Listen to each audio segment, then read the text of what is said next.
Well, happy Tuesday, everyone. I'm back. I'm meteorologist Christine Gormley. Check out our sponsors, by the way, C3 Group, Merlin Law Group, American Contractor, and Atlas. Check them out in the description. So rain and snow in the northwest today. One system is moving out in the northeast. Another one is making its way into California today. Major snow system, like I said, moving out in the northeast. And rain and snow this weekend as well. We're tracking our next front. I'll have those details here in just a minute. So we do have our end of the year savings deal. Save 10% off on all annual subscriptions and renewals. So this is going on right now. So click on this, scan that QR code at the top to get in on this. So right now up in the Great Lakes region where this storm system is really starting to move off to the east and northeast, and you can see there's clouds moving through. You can kind of see some lake effect snow was going on more this morning, and you might see some of that later on today as it further north, but that's in Canada. But as this system, or as these clouds move through, it'll be kind of clear. It is kind of clearing out in the Michigan area and the Ohio area, and we do have some ongoing storm watches and warnings out there that I'll tell you guys here in just a minute. But also the rain and some freezing rain and maybe even some snow in the mountains of California is going on right now as this low pressure system just moves into the west and northwest. We're going to start seeing more snow with that, more moisture and precipitation today and tomorrow, and that's going to be kind of what the setup is going to be like, what this is going to move through this weekend. So we got some clouds in Dallas and Houston area.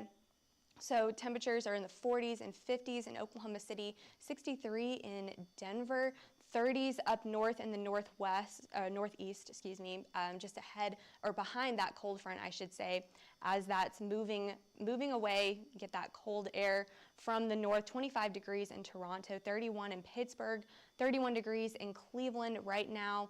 So we're looking at 30s and 40s all across the northeast region. As you guys are getting the back end of that front, that high pressure system is also really building in up there. So it's going to start drying out here. And then just today and throughout this week, save for that lake effect snow. But over the last 24 hours, this is the snow totals that we've seen for the northeast. Almost 5 inches of snow in Cleveland, some bullseyes of even more than that over here in Buffalo where they really got that lake effect snow yesterday, 0.8 inches over in south of there. And just going through lake effect snow and what that is, you guys living up north are really accustomed to this, but what this is that warm water is right next to cold land and cold air, and what happens is that warm water just starts to mix in with that colder air, and something called conduction occurs where that warm air just starts to mix in, and clouds can form as that happens, and you get this cloud formation as that warm air really starts to mix in with that cold air, and you can get snow that way, and you get a lot of snow in this region as you guys know who live up in the north and the northeast around the Great Lakes region. So going into the watches and warnings for this area, winter weather advisory actually just expired. There was a winter weather advisory for the Buffalo region, Rochester area, and now there's flood warnings still out for much of Maine, New York, much of the states in the northeast, and then also a freeze warning for parts of the south, and winter storm warnings are about to go into effect for the northwest right now. It is just a flood watch for the northwest and a winter storm advisory and warnings up there. Actually, that winter storm warning is really just for parts of California, as in the mountains where that moisture is really starting to move through. Mountains are going to see more snow, and then flooding is also a concern near Los Angeles area off the coast of California as that rain really starts to move through.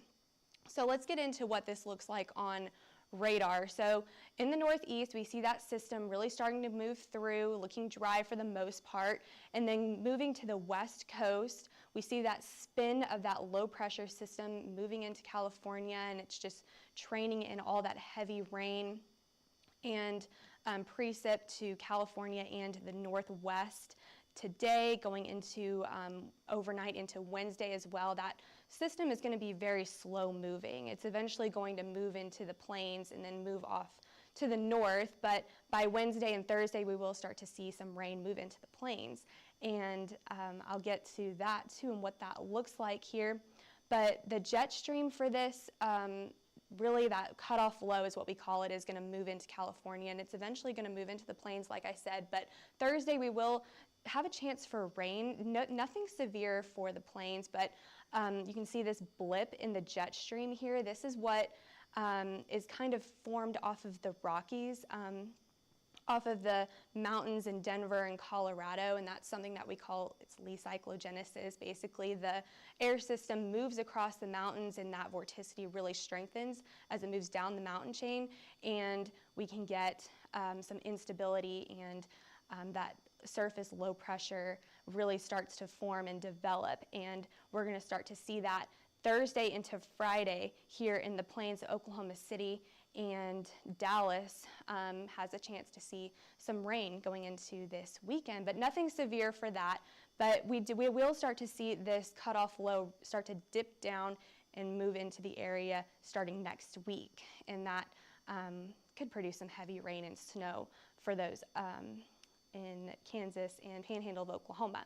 So going into the next 48 hours temperature-wise, Oklahoma City, Tulsa, Dallas, 50s and 60s, Houston 60s, and then up north, Chicago 30s and 40s, Atlanta, it's going to be in the 30s and 40s as well. So we're going to be pretty chilly in some places, warmer in others, but moving into today's trivia. So I asked you guys, if you looked at our stories, what is the primary cause of lightning? Well, the answer is it is a buildup of electric charge that takes place during thunderstorms and in the atmosphere during thunderstorms. And so that buildup of electric charge really ignites that lightning and causes lightning to occur in the atmosphere. So that's all I got for you guys today. Follow us on Twitter, Facebook, Instagram, YouTube, and TikTok, and be sure to hit that subscribe button and scan that QR code at the top if you're interested in any of our products. You can also call us at 855-334-4245, email us at info@hailtrace.com, or you can go to hailtrace.com for more information.